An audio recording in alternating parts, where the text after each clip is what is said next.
In this video, I'm going to take you all through what I'm preparing for my family of 6 for a week of dinners. I'm going to just kind of take y'all through the thought process of how I put together meals without actually meal planning. I sort of follow a rough outline in my head, and that kind of lets me know the type of dish I'm preparing each night of the week. I took y'all through a weekend of meals a few videos back, so this is going to be a weeknight of meals, Monday through Thursday, showing y'all what I'm preparing for my family. So starting out on Mondays, this is kind of it's always a random dinner night. So it's something I'm pulling together to clean out the fridge typically. That also kind of happens on Sunday night, but usually there's something else I can pull together Monday. We always have meat in our freezer. This night we actually had some leftover ham. This is a smoked ham we had from the pig we just butchered.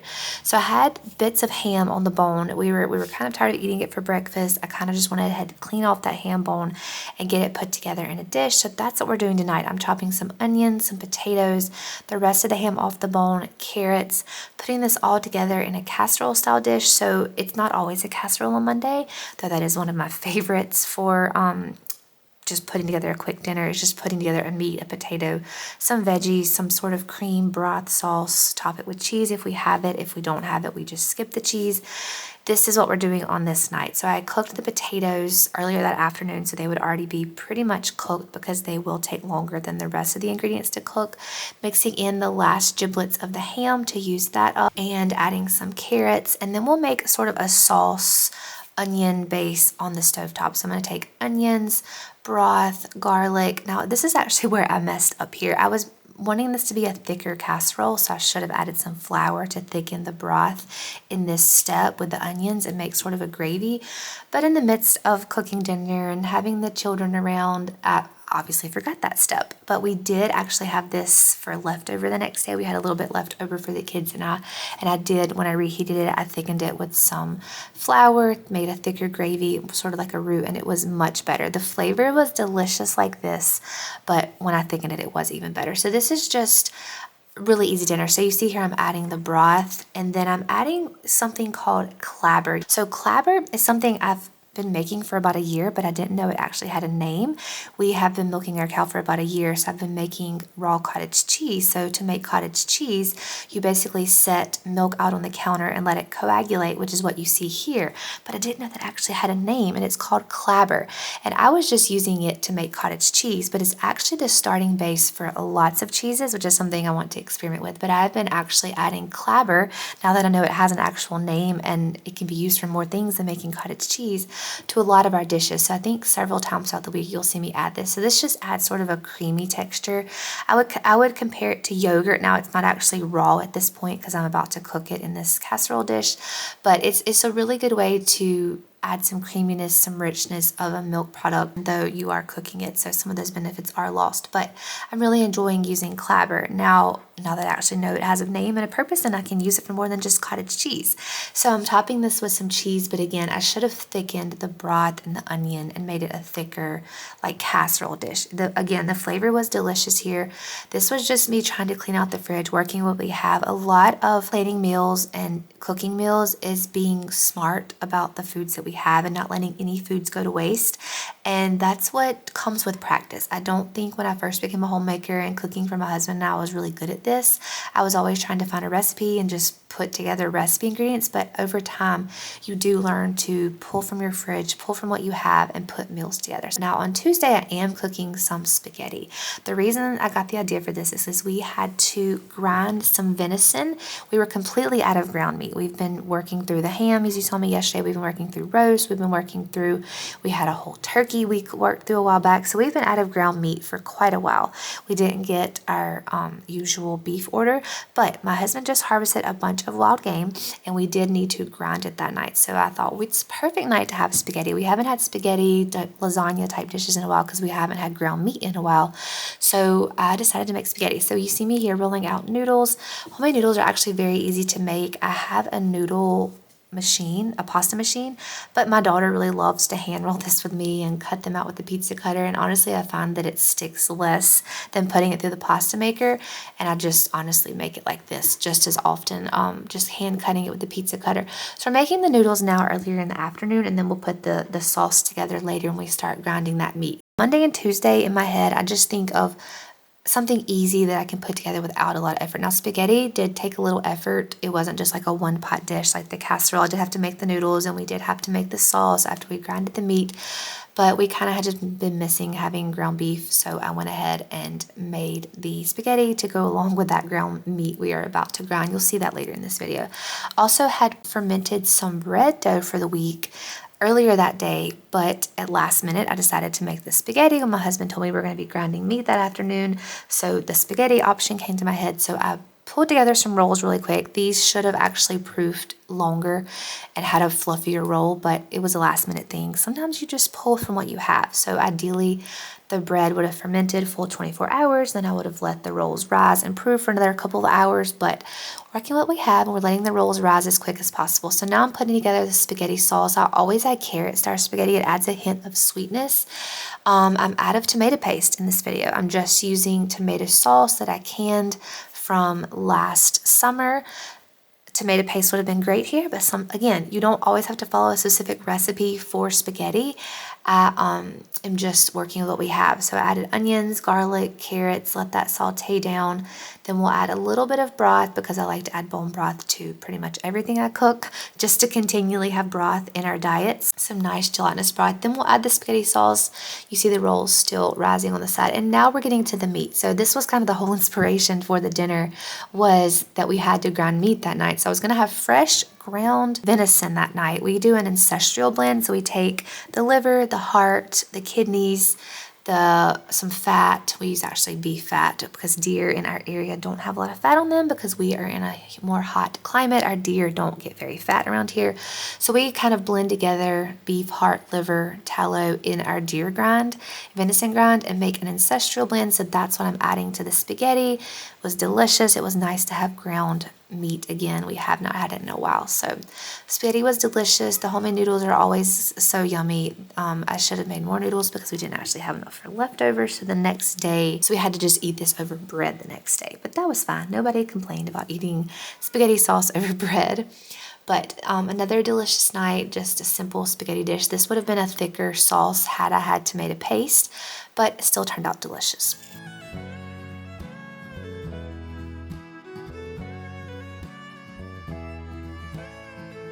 On Wednesdays, I typically cook a meat, a potato, and a vegetable. It's just how Wednesdays go. On this night, I'm going to make pork chops. We just had a pig butchered. Scalloped potatoes from the book Nourishing Traditions. You just saw me show you that book. This is one of my favorite go-tos for nourishing recipes. This is a scalloped potato recipe, and typically when you think of scalloped potatoes, you think of basically potatoes covered in cheese, but that's not what this recipe is. This is actually cooked in broth and a cream sauce. So you're going to see me using the clabber again here. I'm actually straining a little bit of clabber. I'm going to add fresh milk to that little bit I strained, and then I'm going to add a cup of the clabber, which is just coagulated milk. It's been sitting out on the counter for about 24 hours. Now, this is only applicable for raw milk. I would not advise sitting pasteurized milk out on the counter.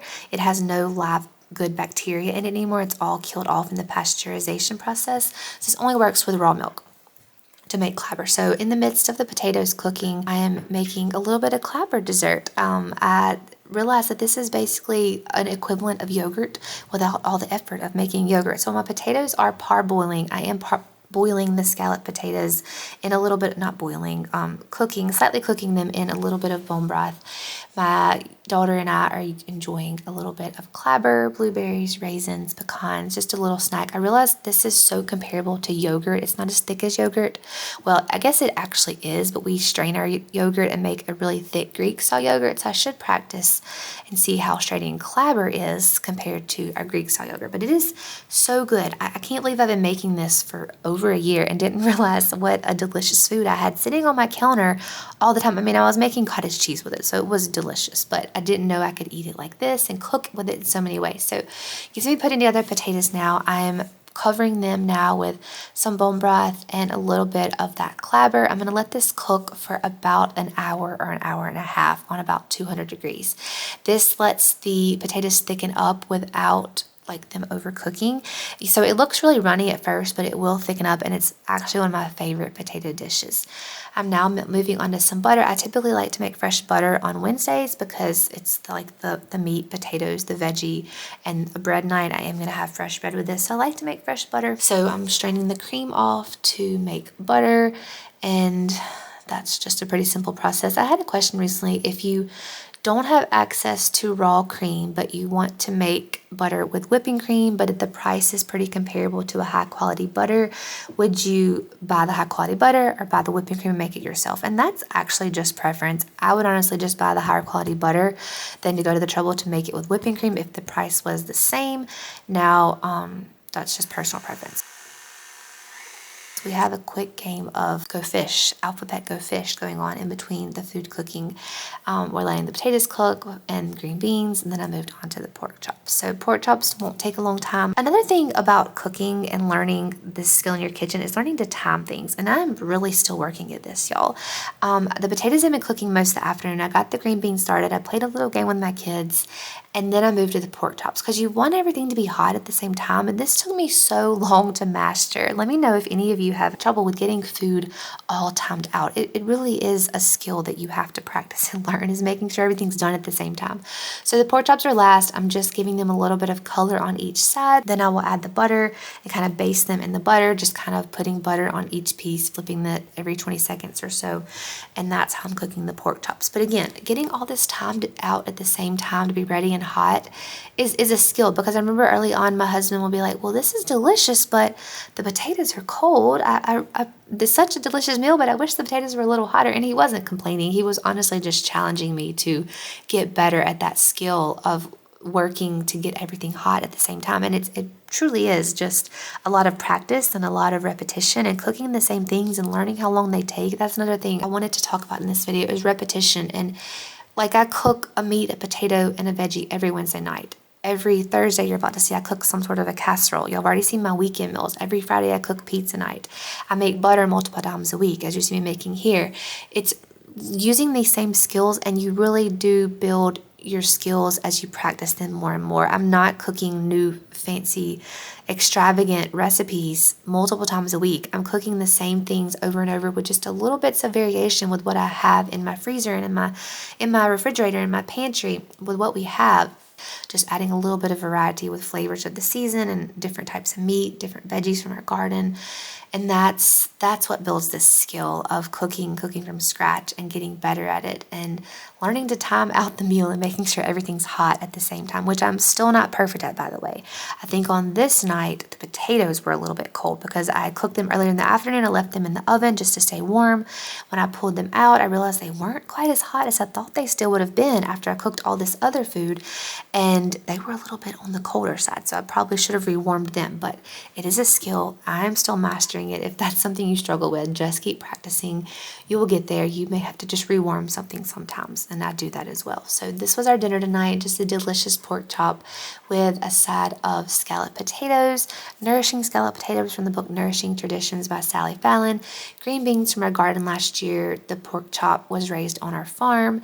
The bread was homemade, butter from our cow. Just a delicious meal. Wednesdays are one of our family's favorite meals because we just love meat, potatoes, and we're one of those types of families.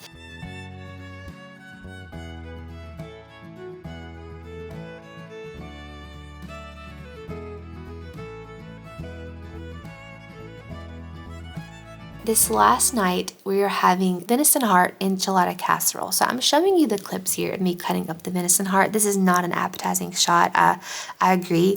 But I wanted to talk a little bit about making odd cuts of meat desirable. So most people will not want to eat a venison heart, but if you open it, fillet the heart open, get all of the chambers out, ventricles, is that what they're called in the heart, out, and then I cook this in the Instant Pot just like a roast. So I'm giving it a little bit of a sear. I've cleaned it up really nicely. It's just pure organ right now, and I'm giving it a little bit of char, adding some water, and cooking in the Instant Pot for about 50 minutes.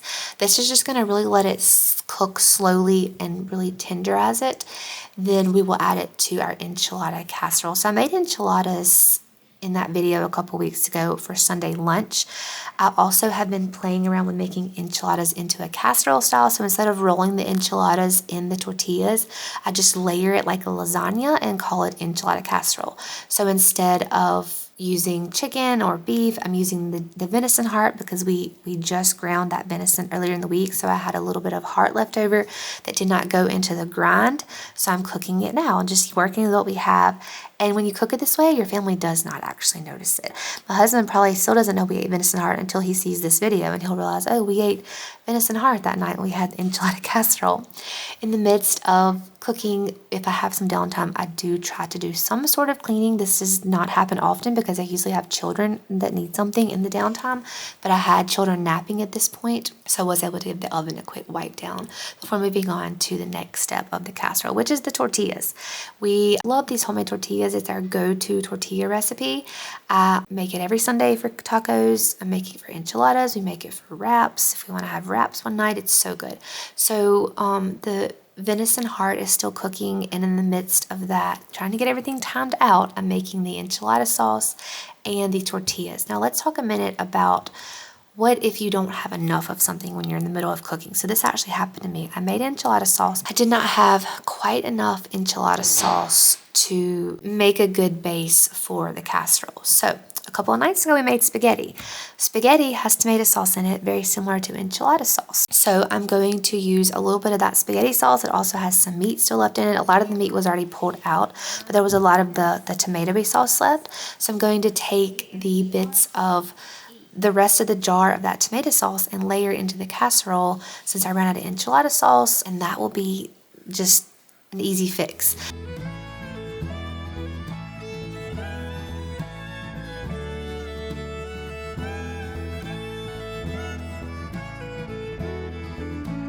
I'm layering the enchilada sauce, venison heart, tortillas, and cheese. And you see here on this next layer, this is when I ran out of enchilada sauce. So here is the tomato sauce, the spaghetti sauce from 2 nights ago that was left in my fridge. I just pull from things as I see I can. The flavors of this were very similar. Enchilada sauce, spaghetti sauce, very similar. So that is an easy way to make meals stretch. I could have made more enchilada sauce, or I could have made a smaller casserole, but I wanted this to be pretty bulky to be able to give us leftovers, at least for my husband to have leftovers for lunch. So pulling that spaghetti sauce from another night is just an easy fix there. I continue to layer this up with the venison heart, enchiladas, tomato sauce, spaghetti sauce actually from a couple nights ago, and cheese. This is a really delicious meal. If you don't want to roll enchiladas and get them all rolled up, this is an easy way to have enchiladas in a casserole dish.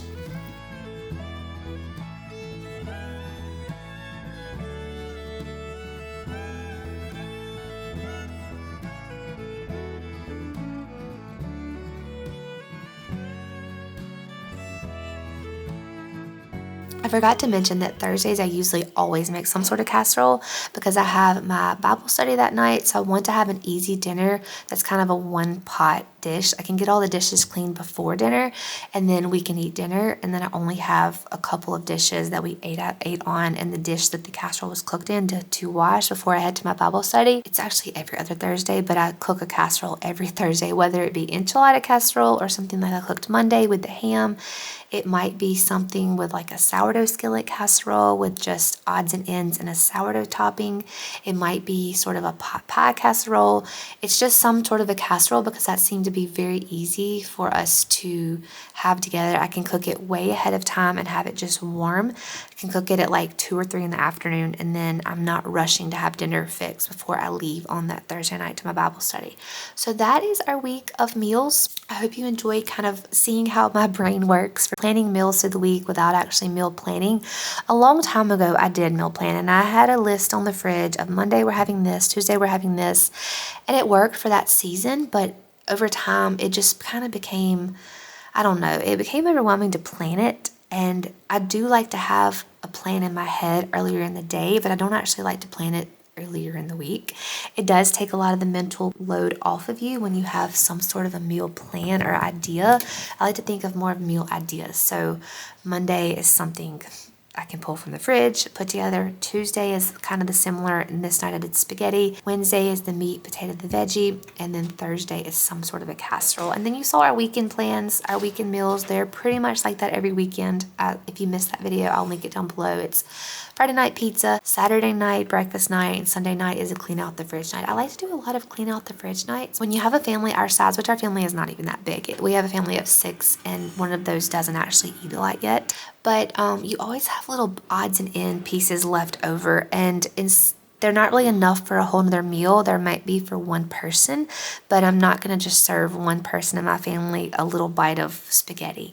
So instead, I found it really helpful to be able to pull leftovers from the fridge and put it together in a new meal in an interesting, creative way. And that's really a way to be creative in the kitchen as a homemaker, and to make meals always fun and exciting, and where you enjoy being in the kitchen, you get to have creativity in the kitchen. So I hope you enjoyed seeing how I put meals together for the week for my family, and are encouraged and see that it's not as intimidating as it might seem to cook from scratch, to put things together, plan meals for your family. It comes with practice, it comes with repetition. We eat something along these lines every week. The variety changes with the meat, the flavors of the season, different vegetables, but it's pretty much something like this very often. I'll probably do another video like this in a month or so and let you see how similar our meals kind of come together like this. So thank y'all so much for spending this week of cooking meals with me, and I will talk to y'all in my next video.